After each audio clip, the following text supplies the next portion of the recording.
Hey friends, it's Miss Broxton. Today we're going to read I Need My Monster, written by Amanda Noll. So grab your book and read along. I Need My Monster. Tonight when I looked under the bed for my monster, I found this note instead. Gone fishing, back in a week. Gabe. What was I going to do? I needed a monster under my bed. How was I supposed to sleep if my monster was gone? I tried to sleep, but it wasn't the same without Gabe. I missed his ragged breathing, his nose whistling, the scrabbling of his uncut claws. How would I ever get to sleep without Gabe's familiar scary noises and his spooky green ooze? It was no use. Gabe would be gone for a week, and I just had to have a monster. I climbed quietly out of bed so my parents wouldn't hear me. Grown-ups have a strange idea about monsters under beds.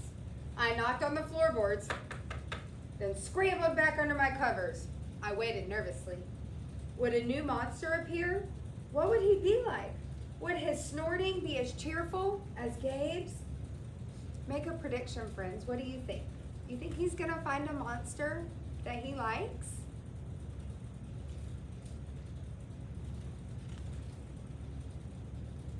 When I heard some creaking under my bed, I knew that the substitute monster had arrived. Good evening, said a low, breathy voice. My name is Herbert, and I will be your monster for the evening.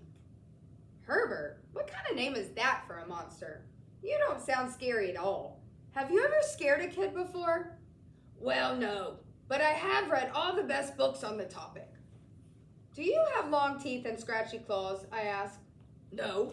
But I have an overbite, and I'm a mouth breather. Listen.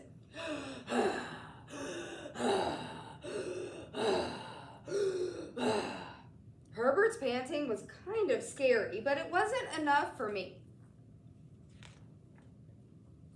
Listen, Herbert, I'm sorry. I just don't think this is going to work. It's nothing personal, but I really need a monster with claws. Picky, Herbert complained. As you wish. I'll go. There was some more creaking, then Herbert was gone. Some scratching warned me that a second monster had appeared. Good evening, he said in a high, silky voice. My name is Ralph. I understand you need a monster with claws. If you would please lean over, I will hold out an arm for inspection. I crouched on the edge of the bed, hoping to see a horrible, shaggy arm with short, ragged nails. Instead, I was surprised to see sleeky, brushed fur with smooth, shiny claws. Excuse me, I don't mean to be rude, I asked, but is that nail polish on your claws? Yes, it is, Ralph replied. I believe professional monsters should always be well groomed. I could tell that this was not going to work either. I'm sorry to disappoint you, Ralph, but I need a monster with scary claws. Like Gabe's, I thought. I heard some more scratching and I knew Ralph was gone. A minute later, a third voice from under the bed rasped. Check out these claws, kid. I gathered my courage and peered over the edge. The claws were impressive, jagged and dark and razor sharp. So far, so good. I was a little nervous. Could you stick out your tail? I whispered. Sure, but don't get scared. I peeked through my fingers at the slimy tail slithering at the foot of my bed. That's when I noticed the bow. Are you a girl monster? Of course I am, she snapped. I'm Cynthia. Do you have a problem with that? Yeah, I do, I admitted. I definitely need a boy monster. Boy monsters are for boys and girl monsters are for girls. Everybody knows that. Well, aren't you a picky one? She sniffed and then she was gone. Was I being too picky? No. Nope. I knew that my monster needed to be well-clawed and menacing. The whole point of having a monster, after all, was to keep me in bed imagining all the scary stuff that could happen if I got out. Then I heard a shuffling noise. and some slobbering. A fourth monster was under my bed. Hey, the name's Mac. One look at his claws proved that Mac was a big, scruffy boy monster. Ooh, I shivered.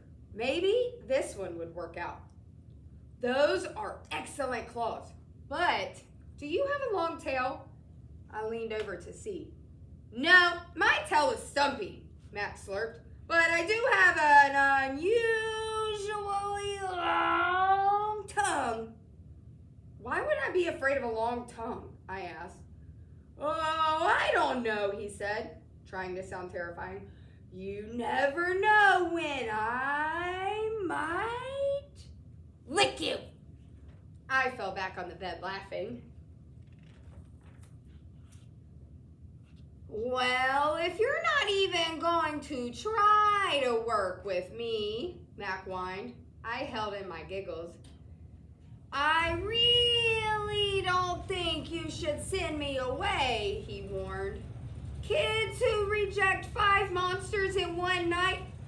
I did not reject 5 monsters tonight, I interrupted. My regular monster went fishing. Fishing, eh? Maybe he just left because you're so picky. Fine, I'm out of here. But I wouldn't expect another monster tonight if I were you. How was I ever going to get to sleep without my monster? I was surprised to hear more creaking under the bed. Loud creaking with scratching. I thought no more monsters were going to appear tonight, I said. Sorry I'm late, kid. Whew. It was Gabe. I thought I would enjoy fishing, but I didn't, he explained. Those fish scare too easily. No challenge at all. You, however, are challenging, my friend. You're almost too old to be afraid of monsters. You keep me on my toes. Ah, toes, a delicious snack. The bed quivered as Gabe's stomach rumbled with hunger. Now, if you don't mind, I'd like to start the evening with an ominous puddle of drool. I peeked over the edge of the bed. Green ooze spread soundlessly from underneath.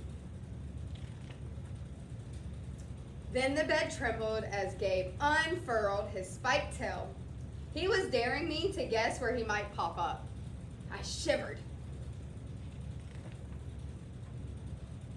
So you had some substitute monsters tonight, Gabe said, sharpening his claws on my bedpost. Were you scared? Then Gabe started tapping. I could tell he wanted to know if I still needed him. No other monsters can scare me like you, I giggled, diving under my covers and pulling them tight. Through the blanket, I heard Gabe's soft, comforting snorts. Ha! I knew it! We're made for each other, he growled. When my blanket started to slip off the bed, I knew Gabe was ready to eat. Now, if you could, please stick out your foot, he said. I'd like to nibble your pinky. I yanked my blanket back up and scrunched my feet so Gabe couldn't get them. No toes tonight, but you can have this, I offered, pushing a pillow off the bed. I didn't even hear it hit the floor. Gabe was back. The ooze was perfect. Everything was back to normal. I shivered again. I'd be asleep in no time. That was I Need My Monster by Amanda Noll. I hope you enjoyed it.